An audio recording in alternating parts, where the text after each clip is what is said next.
ओम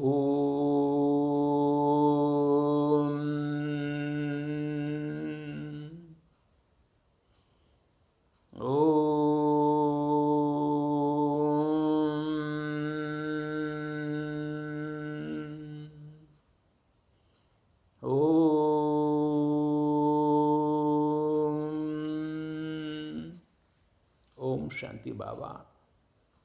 ओम शांति भाई बहनों, नमस्ते।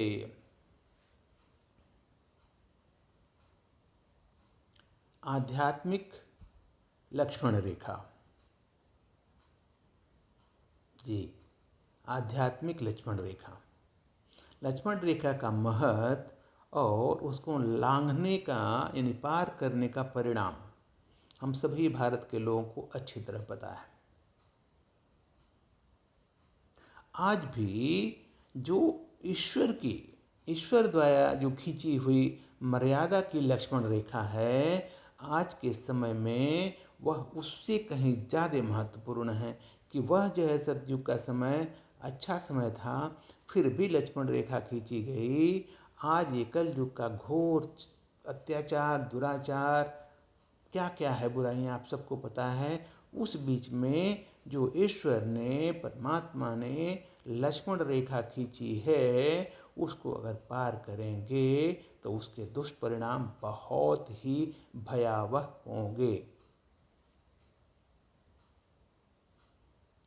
अगर आपको सुरक्षित रहना है, प्रसन्न रहना है, खुशहाल रहना है और संतुष्ट रहना है, निर्विघ्न रहना है, तो आपको इन लक्ष्मण रेखाओं का पालन पूरी दृढ़ता से करना पड़ेगा।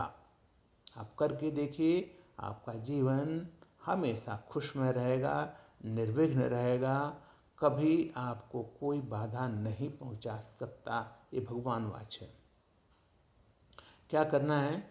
आज के समय में क्या है, भिन्न भिन्न प्रकार के रावण हमारी जो अच्छाइयाँ हैं उसको चुरा ले रहे हैं। रावण का मतलब है बुराइयाँ।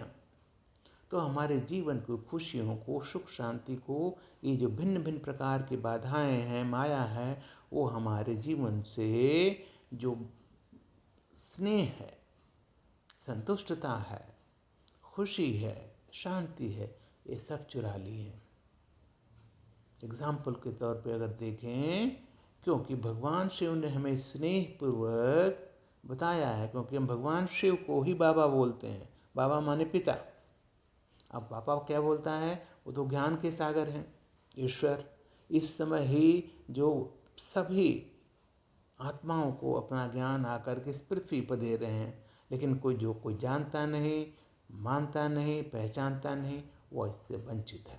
आप वंचित मत होइए, पहचानिए ईश्वर को, उसकी मत पर चलिए।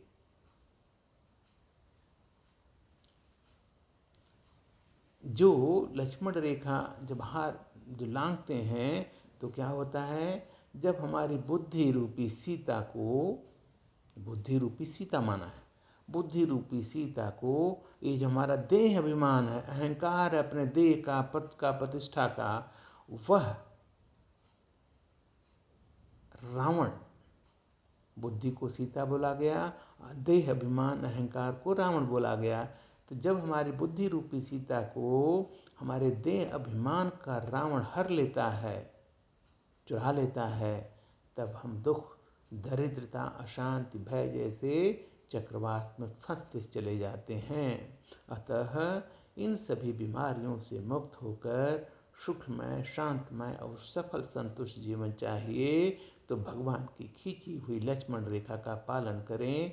आज से, अभी से, इसी क्षण से। क्या है लक्ष्मण रेखा? आपको बिल्कुल शॉर्ट में बताता हूँ। सबसे पहले स्मृति, याद। बाबा ने हमें बताया है, ये शास्त्रों में भी कहा गया है, हम आत्मा हैं, हमारा बाबा ईश्वर परमात्मा है, परमात्मा।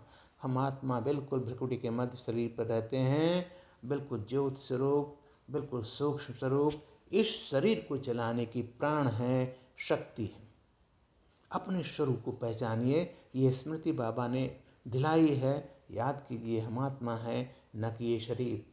शरीर भान छोड़ देंगे, सारे ये कष्ट समाप्त, सारे चिंता बाधा सब समाप्त, क्योंकि जब आत्मिक स्वरूप में टिकते हैं तो हमारा परमात्मा जो श्री भगवान हैं, परमात्मा, वो भी बिल्कुल बिंदु स्वरूप, वो हमें बिल्कुल अपना अच्छा बच्चा बना लेता है, अपने सारे गुण शक्तियाँ खजाने हमसे भर देता है। तो स्मृति बहुत ज़रूरी है। स्मृति यही है कि हम आत्मा हैं, हमेशा आत्मिक स्थिति में स्थित रहें, प्रैक्टिस करें। जैसे जैसे हम आत्मिक स्थिति में स्थित होते जाएंगे, हमारा शरीर से डिटैचमेंट हो जाएगा, शरीर से लगाव, शरीर या देहधारी वस्तु किसी से भी डिटैचमेंट हो जाएगा, लगाव खत्म हो जाएगा। और जब लगाव खत्म हो जाएगा तो बिल्कुल सुख ही सुख है, शांति ही शांति है, खुशियाँ ही खुशियाँ हैं। दूसरी दृष्टि, जैसे हम जो है आत्मिक स्थिति में बढ़ते जाएंगे, हमारी जो दृष्टि है रूहानी हो जाएगी, बिल्कुल रूहानी दृष्टि।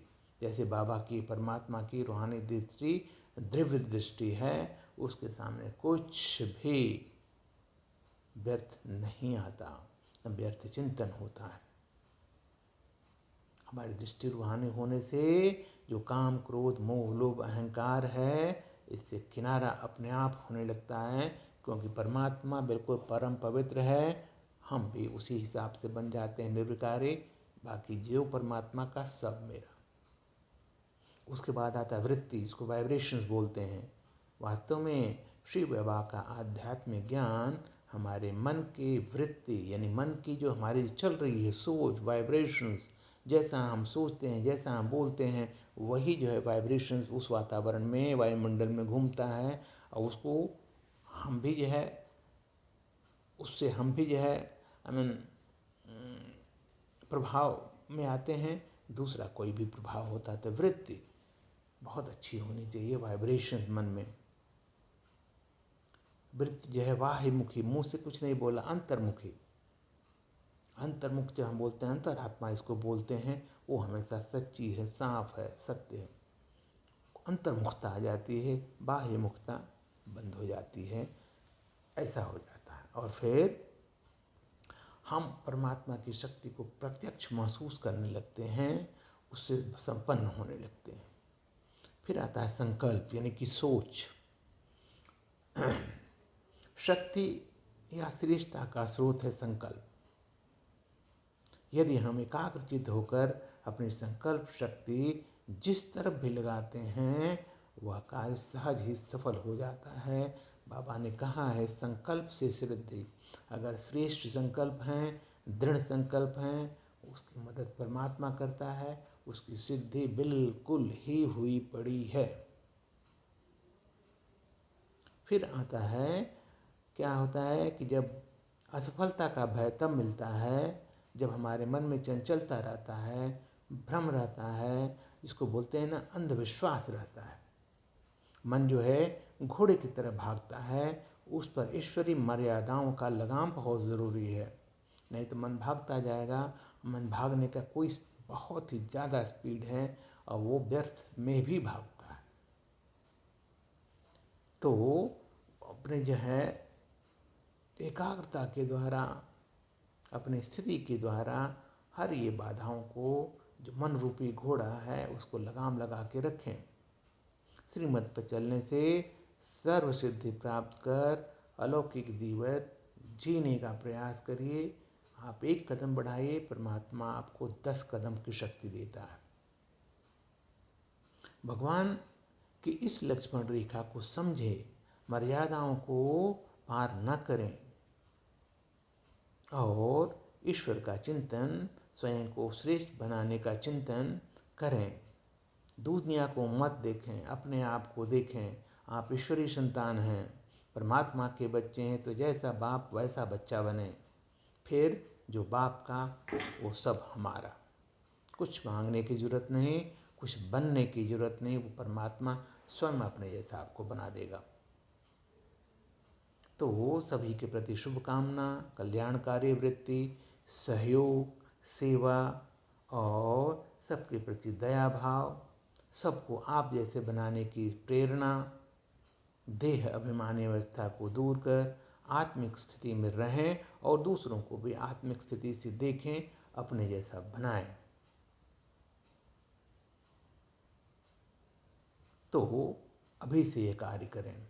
जीवन बहुत थोड़ा है, कब उड़ जाएगा पता नहीं, कब आत्मा इस शरीर को छोड़कर चली जाएगी कुछ पता नहीं। तो यह ईश्वरीय मर्यादाओं की लक्ष्मण रेखा को बिल्कुल यह समझें, कभी भी उसको पार न करें। हर्षित रहें, खुश रहें, सफल रहें। ओम शांति।